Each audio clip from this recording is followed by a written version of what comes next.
প্রিয় শিক্ষার্থী বন্ধুরা, আসসালামু আলাইকুম। আজকের এই ভিডিওতে আমরা মূলত ভিক্টোরিয়া ইউনিভার্সিটি অফ বাংলাদেশ, যে ইউনিভার্সিটি 2003 সালে প্রতিষ্ঠিত হয়েছে, যেটা মূলত পান্থপথ ঢাকায় অবস্থিত, এই বিশ্ববিদ্যালয় নিয়ে A to Z আপনাদের সাথে এক্সপ্লেন করব। ভিডিওটি শেষ পর্যন্ত কন্টিনিউ করবেন। আর যারা চ্যানেলে নতুন রয়েছেন, এখনো পর্যন্ত সাবস্ক্রাইব না করলে আমাদের চ্যানেলটি সাবস্ক্রাইব করে দিবেন।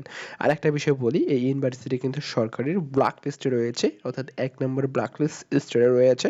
এই বিষয়টি আপনি খেয়াল করেই কিন্তু ভর্তি হবেন। চলুন, এই ইউনিভার্সিটিতে কি কি সাবজেক্ট বর্তমান রয়েছে চলমান, এবং আপনি যদি 4 বছর পড়তে চান, সম্পূর্ণ 4 বছরে আপনাদের কি পরিমাণ টাকা খরচ হবে, A to Z এক্সপ্লেন করা হবে। প্রথম যে সাবজেক্ট সেটা হচ্ছে বিবিএ। বিবিএতে 2,40,600 টাকা খরচ হবে মূলত। দেন হচ্ছে বিএ ইন ইংলিশ 1,46,400 টাকা খরচ হবে। বিএসসি ইন সিএসসি আপনাদেরকে 1,74,600 টাকা খরচ হবে মূলত। আর ডিপ্লোমা হোল্ডারদের জন্য 1,44,600 টাকা খরচ হবে।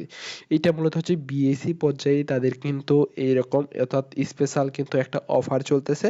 আপনি যদি বর্তমানে ভর্তি হয়ে থাকেন, এই অফারে কিন্তু আপনি ভর্তি হবেন। কিন্তু এই অফারটা কিন্তু কতদিন চলমান থাকবে এটা কিন্তু আমরা এখনো পর্যন্ত বলতে পারতেছি না। তো আপনাদেরকে এখানে দেখবেন তাদের যে রেগুলার যে ফিটা রয়েছে সেই ফি বিষয়ে কিন্তু তারা আমাদেরকে নিচের দিকে এক্সপ্লেন করেছে। আপনি যদি বিবিএতে ভর্তি যান, সে হতে 3,54,000 টাকা খরচ হবে। আর আপনি এখানে আদার যে সাবজেক্ট বিস্তারিত আপনি দেখে নিবেন।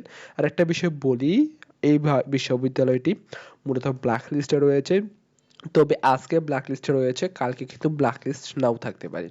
এজন্য আপনি অ্যাডমিশন অফিসে যাবেন। অ্যাডমিশন অফিসে যাওয়ার পরে আপনি এখানে A to Z আপনি তাদের সাথে কথা বলবেন। কথা বলার পরে কিন্তু আপনি কনফার্ম হবেন আপনার ভর্তিটার বিষয়ে। ভালো থাকবেন। আল্লাহ হাফেজ।